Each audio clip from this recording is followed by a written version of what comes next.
Fox News alert now. Al-Qaeda's top terrorist, Al-Zawahri, taken out by a U.S. drone, hit by 2 Hellfire missiles. He's now in hell while standing on the balcony at his safe house in Afghanistan, owned by the Haqqanis.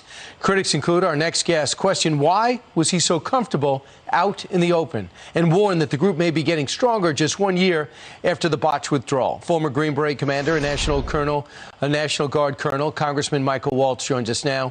He served in Afghanistan. Congressman, your take on his location and where we found him. Yeah, Brian. Well, hey, I mean, first I want to say that the great news here is that Zawahiri's dead. The leader of Al-Qaeda is dead. This is a great day for America and for freedom around the world that should be celebrated. The bad news is that Al-Qaeda is clearly back in Afghanistan, just like they were pre-9/11.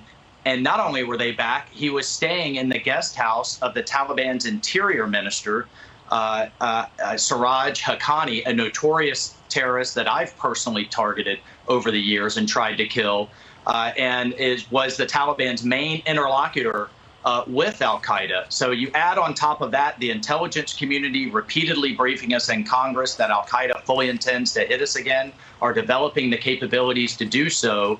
And then you layer on that the UN saying that 10 to 15,000 foreign fighters are gravitating back to Afghanistan as now the new caliphate, the new Mecca of terrorism. The Taliban are the rock stars of the jihadi world with all the powers of a military and a state.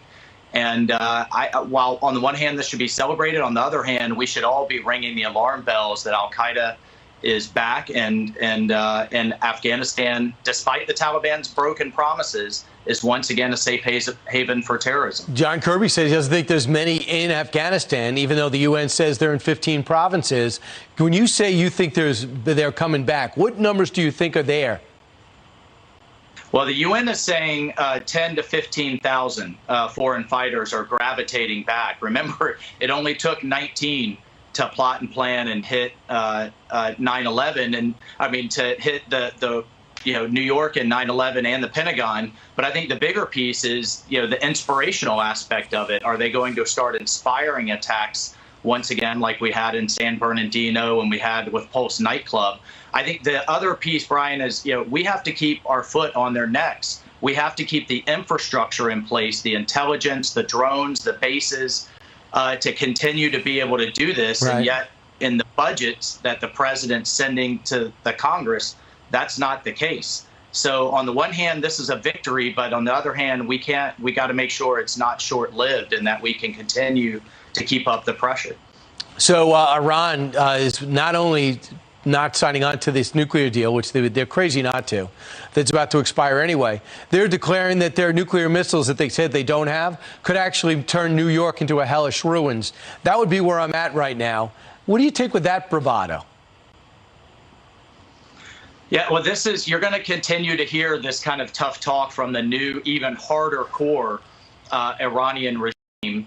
They had even a more further right cleric that was just elected as the new president. So you're going to hear this to the United States and Israel, but also to the Gulf states, and why preventing Iran from getting a nuclear weapon is so critical is because you will have an arms race in the Middle East. The Saudis, the Turks, the UAE, all of them will want their bomb as well, and having a nuclear arms race in the Middle East is bad for everyone. Lastly, with a matter of hours, it looks as though the Speaker of the House is going to land in Taipei, in Taiwan.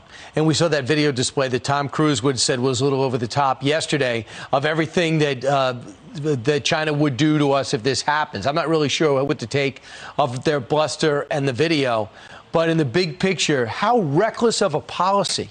A speaker not on the same page as the Pentagon, not on the same page as the president, all at the same party. You have the New York Times editorial, Thomas Friedman, saying, please, Mr. Speaker, don't go. It'll ruin our relationship with China. What's going on here? Yeah, I mean, look, internally, this is a mess, obviously. I mean, that's the understatement of a day. The speaker was furious that the Biden White House leaked this to the Financial Times, which I think was a huge strategic mistake. Then he comments on her trip and says the military doesn't want her to go. Now she's in a box. She has to go. She cannot back down from this. The message that it will send to the military, the Chinese military and our allies will be devastating. But Brian, here's the big difference. From prior years, we had these kind of dust-ups with the Chinese over visits to Taiwan. The difference then to now is back then they knew and we knew they couldn't really do anything about it militarily. Now the Chinese believe, and Chairman Xi absolutely believes, that they can do something militarily, they can match us, and he's told his military to be ready by 2027, right around the corner, to defeat us. And so that's the game changer, and why we have to wake up as a country. Right. To, you know, first it's the Speaker of the House, then it's trade routes, then it's critical minerals, then it's our pharmaceuticals that they're manufacturing, and then they dominate the world. And they get the rare earth for the batteries, and they also have all the solar panels for the future, which and all the wind turbines, and penicillin, all of it.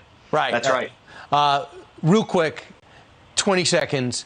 How much money is in the budget to build up our military, or are we losing pace with what we have?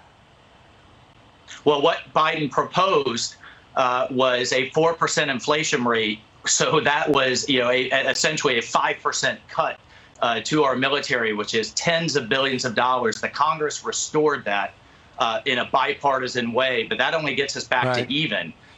We need to be advancing, and in some places like hypersonics, catching up to the Chinese. All right, Congressman Michael Waltz, thanks for being all over this. Appreciate it.